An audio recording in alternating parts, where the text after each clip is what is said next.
to For the Love of Men podcast.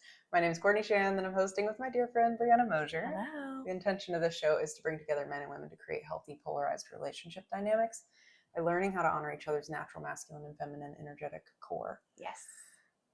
I am always excited to bring this content to you guys. I know I say that every week, but this one I'm just really excited about because we did the series on dating for the empowered masculine. And now we are bringing the empowered feminine in. How to prepare for dates as an empowered feminine woman. This is something that we hear, men, we hear you in the comments. We want to honor the fact that you have an experience with women that is 100% valid. And we do, both of us coach women as well. It's not, This is something that's happening behind the scenes. But for our female listeners, we want to share some things that really get mixed up in the pre, on the date, and post dating, because these are things that are common in the relationship industry that we want to either debunk or reframe for you to really enter that empowered dating landscape that we talk about all the time. Well said. Without further ado, I want to introduce you to my friend Bree, and then we can dive in, myself too, and then we'll dive in. Amazing. I have a little bit of a cold, so you'll have to forgive me if there's any sniffles or coughs on the recording. My work in the world is helping really high-achieving, driven, independent women type embrace their feminine energy and break attraction relationship patterns in dating so they can start allowing in healthier, more empowered masculine partners.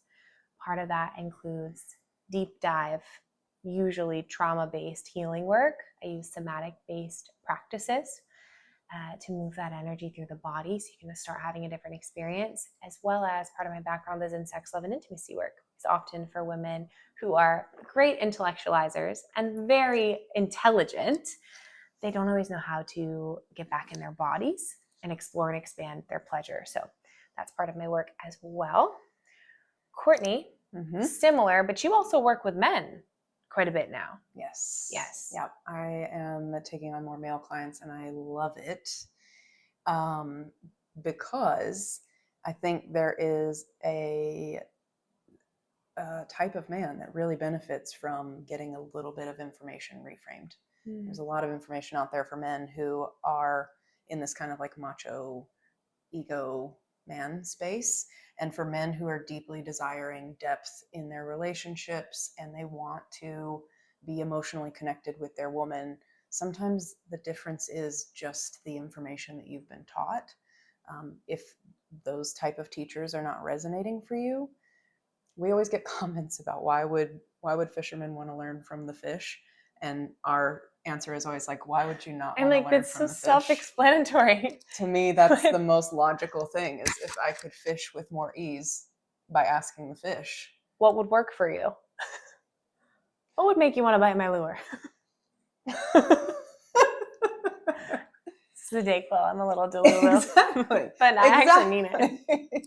Exactly. So I do a lot of generational healing so that men can really embody that masculine energy by letting go of some of those wounds that they have holding over their heart that keeps them from being able to respond to their natural masculine energy. We're not doing anything to your masculine energy. You've got it. You've got plenty. It's allowing it to be directed the way that you want for it to be. And we do that by clearing out some of those wounds that have been inflicted on your feminine energy.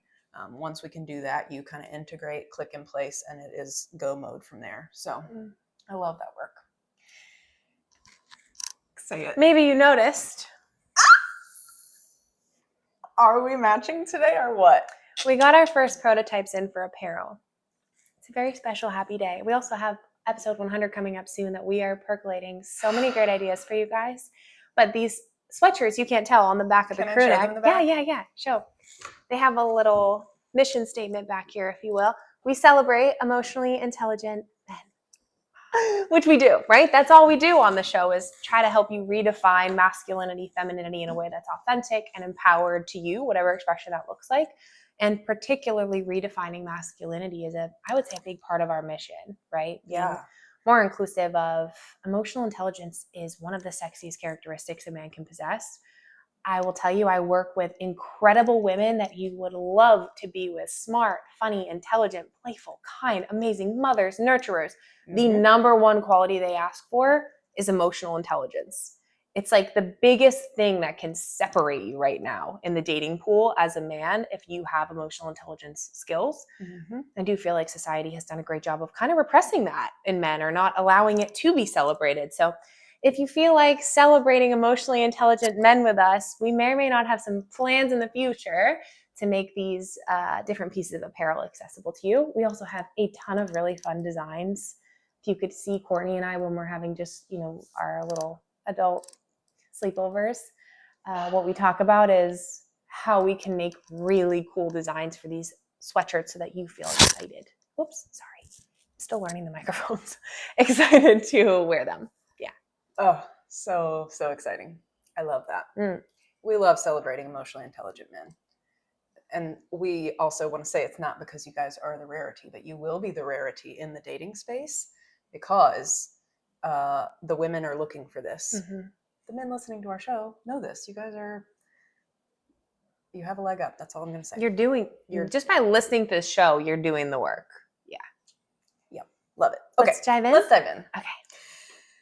All right, so we want to give a nod to the fact that before a date, as the feminine, this is before a date. The inner work of being prepared to be in your empowered feminine means that you are actively open to shifting your relationship to men collectively. That is a imperative, I would say. We're not here to give strategies on how to date. We want you to be successful in dating. And if we are able to kind of prime you with anything, it starts with your willingness to check your own relationship to the masculine at large. This has so many implications to how open your energy can be as the feminine, how safe you feel, how attractive you feel, how magnetic you experience yourself to be. All of that is tied up in your relationship to the masculine. I have an approachability class. We talk about feminine energy and how to open your energy to be more approachable. One of the things I really emphasize is your feminine magnetism, the feeling of like, I draw what I want toward me in the dating and relationship space. I call it 3 different pillars. One of those pillars is your relationship to the masculine. And that's how you become a warm, inviting space for the masculine to approach and pursue you. It's deeply attractive, especially, the elephant in the room, right, is like there's a big population of women right now that feel very justified in being in the opposite camp, in going in the shaming route of men or whatever it might be. And your pain is valid. I'm not saying your pain's not valid, but do you want to carry it? And is it perhaps holding you back in your dating and relationship experience to carry all that pain around that's filtering your experience with men, filtering your relationship with them, your perception of them, how deep you're willing to go with them? If you want a safe and healthy relationship with an empowered masculine man, I would argue this is one of the biggest needle movers you can invest your time into, is healing your relationship to the masculine at large. And I understand that's a huge ask for a lot of folks who have experienced a lot of trauma. Yeah. And I think it's also safe to say that this is where having support can be very helpful. Almost necessary. I would say necessary. Yeah. It's hard to take yourself somewhere you've not been before, and maybe no one in your life has been. That. Yep. This will feel like driving to Pluto. Like, okay, how's that going to work? Because it just feels that foreign sometimes. And we have walked our way through that ourselves and now teach that. So if you are needing some support on that, if it feels like driving to Pluto, then Bree has a great masterclass. We both have programs on how to start shifting this for you. That is foundational. That being said, if you are like, yep, I feel good around men, love men, open to continuing to explore the ways that I still have some resentments toward men. Awesome. Now we're talking about pre-date. Yeah. Yep. I was gonna cue you up. Go. Wait. Rewind. One more thing to think about. The two other pillars I was talking about in the approachability class. You're welcome to grab it. I'll make sure it's in the show notes so you can. It's like a $97 class or something. It's 2 hours. But the other two pillars are your relationship to yourself and how you feel about dating and relationship love in general.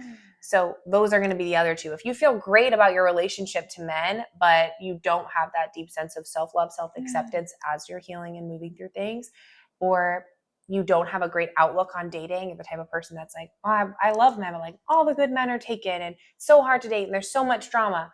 There's probably some leaks in how you're thinking about dating, because dating should not feel like an uphill battle or difficult. And actually, the more you heal your relationship to yourself and to men, the more your dating experience will blossom, in my experience, and the dozens of clients that I've seen them now, go from abusive relationships to healthy, secure relationships through this work. So it is possible. You're not stuck. Just two things to keep a pulse on pre-dates. Like, how do I feel about dating? How do I feel about myself? And then the third is, how do I feel about men? And if you're noticing leaks in those areas, they're most likely going to show up as things to work through as you experience dating. Okay. That's a nice way to say that. Pre-date. Yeah. Tangible skills. They're like, okay, we get it. Come on, we do the work. Yeah. What are our tangible skills pre-date? Yeah.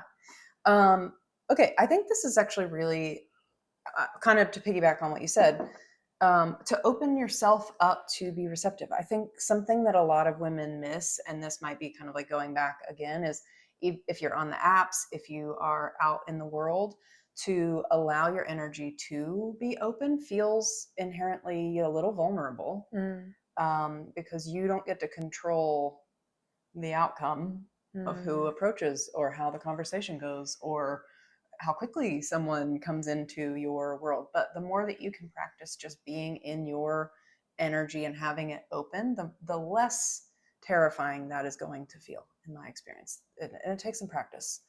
So give yourself some grace for that. But I feel like this is your zone. I want to keep teeing you up for this. Oh, the vulnerability piece?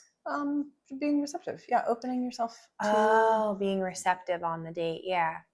I think there's a level of inner security you need, as Courtney was saying, right, to be that open and receptive.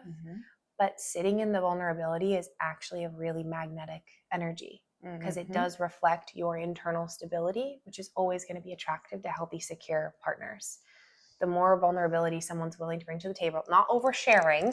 Yeah, let's define vulnerability here. Meaning, what I'm talking about is the visceral sensation of like, oof, it's vulnerable to be the feminine on the date, because you're always receiving, right? We're not necessarily initiating as much as the feminine. So you have less control. You have less, control is the right way to put it. You feel like you have less control. And is there a way to be with that vulnerability and just detach and go, I am open to whatever this experience brings me. Let's see how it unfolds, see how I feel. And just go through perceiving, how do I feel in this moment? How do I feel in this next moment, right? When the vulnerability comes up, not closing to it, but like, oh, I feel a little vulnerable right now. And I'm going to stay anyway. Yeah. To open your nervous system in that moment. And not run from it, shut down, or try to seek control to avoid the vulnerability. That's where a lot of women go into their masculine. Yeah. This has a lot to do with, well, we'll get into that in the dating episode. I think I know. Sorry. Yeah, we're trying to like pace ourselves because we've got these mapped out for you guys. But I love that you said that. One thing I want to say here about being receptive, when you're in the dating phase, one thing that I always tell clients is you actually have to open your time space. There's a lot of parts of your life that you need to open up if you are the feminine and you're wanting to allow in a masculine partner. One of those being time. If you are a high achieving boss babe, and I know this is definitely your clientele, my audience, yeah. The number one thing that I think blocks men from entering your world, and this is just from my own experience, is not being available. If you are saying that you want a partner to come into your world, you actually have to have space around you. And part of that means not having your calendar overly booked. Like when I was in dating spaces, I'm a time blocker. there are time blocks of like, I had it open to love. It's its own calendar color on my calendar because I'm a color coder, of just being open to love. A man can fill that space. There is something energetically of setting the intention of, I have space in my world for you, that draws in empowered masculine men. They are looking for your relationship to space and spaciousness. And if you are constricted in your relationship to needing to fill all of the blocks of your day, where is he going to go? Like, think about this. Where is he supposed to enter in your world if every minute of your day is booked? And I think this can be something to challenge yourself with, because I get it. We're busy. We laugh because in our friendship, we're booking out like 3 weeks in advance. Like, what are you doing in 3 weeks? At this point, it's January. Yeah, we are like booked out. When we make plans with girlfriends, we are looking 3, 4, 5 weeks out to connect. And if that's how your calendar is, it's going to be very difficult for a man to enter your world, because you're going to be like, oh, I would love to go out with you, but I'm not free until January. Like, we got to have some willingness to be flexible with your commitments, right? Yeah. So just know that, you've got your own relationship with your calendar, but I think that is an energetic practice that I did when I was moving into dating, where I was like, okay, I am going to like surrender my calendar a little bit and open up some space to invite someone in. Same thing with your house. That was an exercise that I loved doing when I was initially learning about feminine energy, is like cleaning out space in your closet, cleaning out space in your office. Like, imagine just making room for this man to come into your space. I love this. On the opposite side, if you're a little bit more in the wounded feminine camp, right? We got to talk about both. So we've got like the high-powered independent woman whose schedule is full. Then you've got more of the wounded feminine woman who tends to be like so much deeply wanting love and relationship that she maybe loses herself a little bit and is kind of always open and waiting. I want to say it's like the pick me energy in your calendar, It's like you stay so available because, well, what if he calls or texts? I don't want to be booked. That's a totally different wound with different advice, to shift it. That's why working in programs or working with Quarter Eye is always going to be the best, because we'll be able to identify, where are you at? Where do you want to go? I've got the roadmap, right? That's our job as a coach mentor. But if you're more in that wounded feminine camp, you want to be more focused on what makes me happy. How can I make my day feel good to me? What would be fun for me? Because you probably have a little more willingness to create space, right? After you've had obligations. The ask for you is, I'm going to commit to this plan because I value myself. I'm going to commit to going to dinner with my girlfriends on Friday. And if he texts, I'm busy and he needs to book it in sooner, right? Or I'm free at this time next week instead. Her ask is not to self-abandon or center her life around the man, but figure out who she is and who she's bringing to the table in the dynamic. The juiciest, most full version of you. Yeah. I love that. So on one hand, it's like too open. On the other hand, we've got someone who's a little too closed. Different camps. Yeah. Okay. Yep. Ooh, yeah. Yeah. Love this. Okay. So let's say that he has asked you out. So we have a whole episode, men, on how to ask her out in an empowered masculine way. That's happened. He's asked you out. You've got your energy nice and open. There's a man that's approached you. You're like, ooh, it would feel good to spend some more time with this man. That is when, as the feminine, a lot of times I think for more anxious leaning people, that is when the vulnerability is going to get kicked up. And you get to ground yourself. This is where you really get to bring that empowered masculine energy that's inside of you online to hold your heart and hold your emotional world and stabilize it. Because the time in between is where your brain can start to future trip a little bit. We laugh because we've been there. Many a times have Courtney and I voice noted each other back and forth to help each other stabilize. So yeah, and having good girlfriends during this season. Oh, we could talk about the sister wound. That'll be a future episode, huh? That needs to be. Yes. Yeah. If you don't have good girlfriends going into the dating space, having a mentor is almost critical at that point, because you are going to be getting some really unhelpful feedback that will keep you acting in the same way that hasn't been helpful in the past. Well said. Yeah.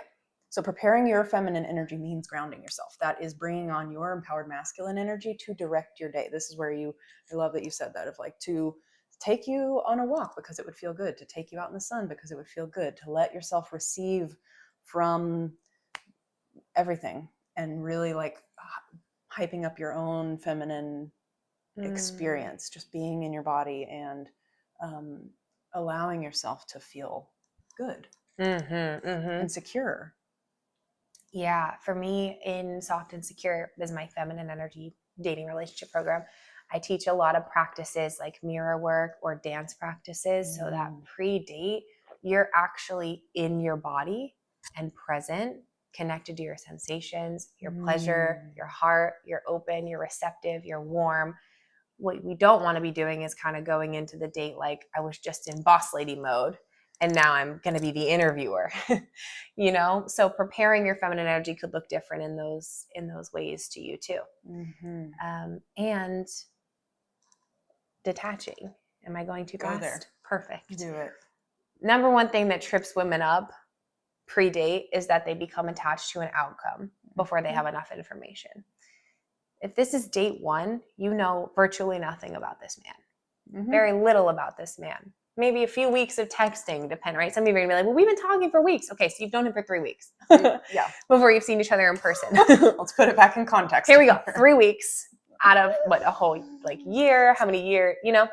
Yeah. It's important to detach from the outcome and be more focused on, how do I feel with this man in this phase? How do I feel with him on the date? How do I feel with him post date? And then deciding, is this working for me? Does this bring out the best in me? Am I at peace? Do I feel relaxed? Does my nervous system feel stable? We need to let someone reveal their character over time and see if it works for us. Instead of, he's my perfect physical type. And I'm going to make fun of myself. He's my perfect physical type. And he's a spiritual entrepreneur. And he's so good at taking the lead. He has to be my husband. There was a version of Brie that truly had those internal conversations. Courtney probably witnessed some of them. I was like, we've voice noted back and forth the same thing. Like, yes. And I just want to own it, because we do this as women. It's like we have this very clear idea of what we want in a partner. And then if somebody walks and talks like it, we're like, that one. Yeah. I call it jellyfishing to my clients. It's like you suck them in and I'm going to keep this one. You don't know him. Yeah. I love that. You want to see who someone is. I'm going to hold myself back because I'm going to go into coaching territory, but you really need to see who someone is over multiple different events, contexts, environments, all sorts of things. So as much as you can detach and go, I'm on date one. It's been 3 weeks. I'm enjoying my time. Yeah. I'm going to keep enjoying it as long as that's an option. Yeah. Yeah. I love that. And I think I have a whole tracker around limerence too, because this is where we get tripped up of like, all these parts of ourselves come online. It's a really great time to inventory that too. Like, these are things you can learn about yourself. And it can be really empowering for you to stay grounded of like, he's nice. That's good. That shouldn't be a rare thing. That is the price of entry to your world. Let's put it back in context here. Like, him being nice and being friendly and approaching you doesn't mean that he's marriage material. We don't know that yet. Give yourself some room to come back to feet planted on the earth. Be where you are. Yeah. 3 weeks in. Pre-1 date. It's a great place to be. Exciting. Yeah. I think that is where the skills that we teach, somatic skills, is so helpful, because we get so the dysregulation that we can't handle in our body. If we don't know how to ground ourselves in the dysregulation, this phase is going to be much more challenging than it needs to be. This is where your inner work is going to show up. Big time. Yep. Are you feeling anxious? Are you feeling like running away? Are you feeling like, I don't even know if I should go? Am I way too attached? Like, you're going to notice if you don't feel steady and grounded and stable, what wounds are coming up for you. It's a great self-discovery point. Yep. Yeah. Yep. I love this. Let's go there. Okay. Just kidding. It's funny because the point is learning how to let him take the lead. So I'm just making an inside joke with Courtney about letting her take the lead. Yeah. Part of being in your feminine is allowing the man to stay in the masculine role. And I think it's important to note here, no one is putting anyone in their core energy. You are in your feminine energy because that feels good and authentic to you. He is in his masculine energy because that is in integrity for him. Nobody's putting anybody in their energy. And the idea that you need a man to put you in your feminine energy, or if you met a woman that would put you in your masculine energy, is a farce. We're missing the point. That's not actually moving in authentic territory. That is moving into codependent territory, where I will be and feel a certain way because you're acting a certain way. You're outsourcing all of your power and not actually owning it. You don't have any way of directing it when you're outsourcing it like that. So it's going to feel destabilizing naturally. And we think that this must be chemistry, when really that is your trauma response showing up. That's old codependent paradigm showing back up to be healed. So just wanted to say that you are the one putting yourself in your feminine energy. You are revealing your heart to him. You are grounded in your feminine energy, and you're allowing him to come towards you and take the lead. And your responsibility is to hold that. Yeah, well said. If you're holding that and you're noticing he's not in his masculine, that's not what do I do to get him into his masculine. It's, I don't know if this is a good fit for me. Yeah, that should be a turn off. And not in a condescending way. That should just be a turn off, because there's not going to be capacity for polarity to be built there. You're observing this person of who is this person in front of me. Do I feel like if I am in my feminine energy that he is naturally coming towards me? And if not, okay, thank you for letting me know. If you're in your empowered feminine energy, you're going to be like, okay, thank you for letting me know. I'm going to go over here.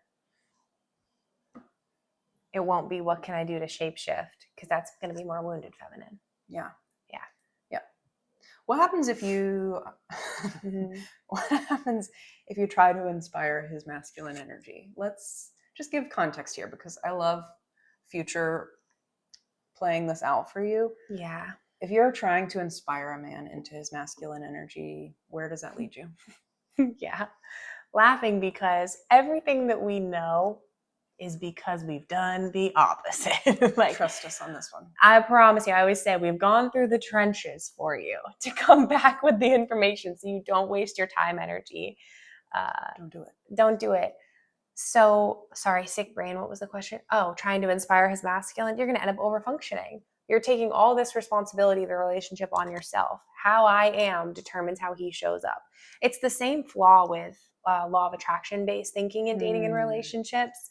There's so much, I love law of attraction. There's so much truth to it, but we can't make ourselves overly responsible for someone else and their behavior. You're not responsible for anyone else's behavior. So putting that onus on yourself is going to lead you to shape-shifting all the time. Well, what's wrong with me? If I was more in my feminine, then he would be showing up as this empowered masculine guy doing all these things. He shows up how he shows up because that's how he chooses to show up. Is there a higher level experience where like a feminine woman can bring out even more empowered masculine in a man? I do think so. I agree. I think it takes really two conscious partners though who are like playing up here. Yeah. You know, they've done the work. They're solid in it. That's how they've been being. Yep. And then it's like, whoa, I feel myself even more relaxing with him. Like I feel like I'm revealing more, but it doesn't come from this place of let me be in my feminine so that he'll be in his masculine so that I can reveal more. You wouldn't even get there from there because it wouldn't be your train of thought as the secure, empowered woman. Yeah. Does that make sense? That makes sense to me. Yeah. Okay. If it makes sense to you, then that's what do you have to say about this, Court? I think what's really, we've talked about this before too, of you can't outgirl a man who's not in his masculine energy, who is not behaving in an embodied masculine way. There are still wounds for him that he needs to clear up that are causing him to not activate that masculine energy in your presence. And that is not your job to heal or fix. And it's triggering as the feminine, because I think I don't want to say all, but a lot of my clients have a specific type of wound where they are deeply afraid of the experience being reflected back to them of a man being triggered. And so you take that responsibility when it's not. That's his job and his work to clear out, like I was saying earlier, all this like pain and callous over his heart that's keeping him from moving in very like directive ways as the masculine. You can't actually inspire a man enough to do that work without you being grounded in your empowered feminine energy. I always talk about the only way to inspire someone to rise is to allow there to be the vacuum of I am up here and I am holding this, and I would love for you to join me. But I'm not pulling you up here. I can't, because that would require me to come down here. We can hold that space. It feels really uncomfortable, and that's a very advanced skill set. But this vacuum space of like allowing a man to rise is going to activate his natural masculine energy. That's the only thing that you can do, is to hold yourself as the empowered feminine. And part of that is choosing to not pull him. Just see where he's at and feel into, does this work for me? Yeah, honor where he is in his journey. Oh, so well said. I feel like so many women need to hear that. Yeah, because it's hard. In the moment, you're like, but I see the path. I know that way. This is going to be so much easier if you just listen to me. And we want so, like, from such a deep, good hearted space to help him along. It just doesn't create the experience that you're thinking, because it is going to keep you and your wounded feminine kind of rescuer energy. Yeah. I feel like this is important to know. As the feminine, you will probably always be able to see someone's potential. Probably always. Your friends, your parents, people in your life, you'll be like, man, they would be amazing at this. Especially the more you step into your empowered feminine energy, it becomes so intuitive. You can see the potential. The other thing you can see is the capacity of love in the dynamic, right? So many times it's like, but we could be so much closer. We could be more intimate. Like, it's not that hard. I see the path right in front of us. The difference between that person stepping into that potential and you stepping into that potential is you. You would do those things. You would lead yourself that way. The feminine, I find, is naturally a little more open to growth and expansion because she's less fixated. She's more fluid versus I find with the masculine, they're a little more like, but this is how I've been doing it, or this is the principle. And so there's and you would know this better than I would, kind of a scaffolding to rising into that. Women tend to have this like intuitive, this is where we could be, so let's go there. But he's not always, he might not want that path. He might not be ready for it. He might not have capacity for it. It might not be right in his life. This is why we always say you want to have someone meeting you at eye level from the jump, or pretty darn close, or even like a little up here. I mean, how hot would that be? We always talk about this, right? Yeah. So all of this conversation, like, I love that you brought this up. How does this play out? Because this will help you stay detached. Now that you've heard this, I hope we're in your heads on the date and you're going, Brie and Courtney were saying, like, I'm going to always see the potential. I'm going to always see how someone should grow. It's not my job to inspire that. My job is to hold the bar for the kind of partner that I'm looking for and see if they rise and if they meet. If this feels difficult for you, I am telling you, working with Quarter Eye in private programs, I mean, Soft and Secure is designed to be your roadmap to get to this secure place. I'm sure yours is exactly the same way. So, that ability to hold yourself is, you have to have it. Otherwise, you will hang out in the potential trap forever. I think a woman's heart is capable of holding that vacuum for a long time. Like long-suffering, good-hearted intentions. And it doesn't mean that that is the highest and best for you and your heart. You will see his potential, and I think that's probably, I wasn't even planning on going here, but I know. But I think it's actually a really important conversation for women to be having with other women, because we will see the potential in a man and we will hang out waiting instead of seeing who's actually in front of you, because that is the most honorable thing to do, is to see this person who's in front of me and accept exactly where he is. Mm-hmm. It doesn't make him a failure. It just means you're not in the same space at the same time. Mm-hmm. It doesn't mean he won't come back around. It doesn't mean he's not doing his own inner work. It doesn't mean anything about anything. It's just that's not what you're wanting right now. You're looking for someone who can meet you eye to eye, because that's the type of person that's going to be able to grow with you. Mm-hmm. And being able to stay grounded pre-date is what's going to keep you having like clear glasses on instead of these like rose-colored potential glasses. That's where I was going with potential. Yeah. You'll have this like rose-colored idea of who he could be, and you will be dating that version instead of dating the version in front of you of what is actually happening, because that's the foundation you're building, not you and potential version. That's a shaky foundation at best. It's going to keep you destabilized. It's going to keep you in your wounded feminine or in your wounded masculine, where you're like, you know what? There's no good men out there. They all need to be pulled along. And you'll close your heart, because it's a very painful experience to be hanging in that space of like, I wish you would meet me here, instead of saying, I want you to meet me here, and I know myself to be worthy of this type of love, and I am going to take myself to find it and free myself from hanging out, waiting, trying to help you figure it out. That nothing's going to chip away at your self-esteem faster, man or woman, than that waiting game of like, they have so much potential. I'm willing to wait. It's eroding your self-esteem. That's about all it's doing. Well said. Yeah, I would agree. That's how you're going to gear yourself up for feeling resentful toward dating relationships and men too. Yeah. Thank you for versus like you can just leave that paradigm. You can truly shift paradigms in dating, where you are now dating mostly all secure, healthy, empowered men and deciding what's the best fit for me. That's where, as you step into your empowered feminine, that's where my clients are dating these men. It's not a question of like, is he consistent? Is he going to ask me out? No, of course he is. Now we're looking at lifestyle compatibility, right? It's a different base level, but you have to make this choice, excuse me, to get in that paradigm. Yeah, I think that's good. Okay. Let us know what you think of the episode, what comes up for you. Feel free to DM us your questions. We want to do Q&A episodes coming into the new year. So if you have specific context-dependent questions, put those in. If you want more from Courtney or I, all of our social links are in the show notes. Courtney_Shand for the women on Instagram. Hey, Courtney Shand. I'm kind of collapsing. Courtney_Shand. You can find me there. Perfect. And I'm at Building Bree Coaching or Building Bree on TikTok. I think yours is the same on TikTok. Yeah. I do a ton of content on both those platforms, so you're in a good spot. If you want more formal support or coaching, all the links to applications or programs will be in the show notes as well. That's it. We'll see you next episode. Bye. Bye.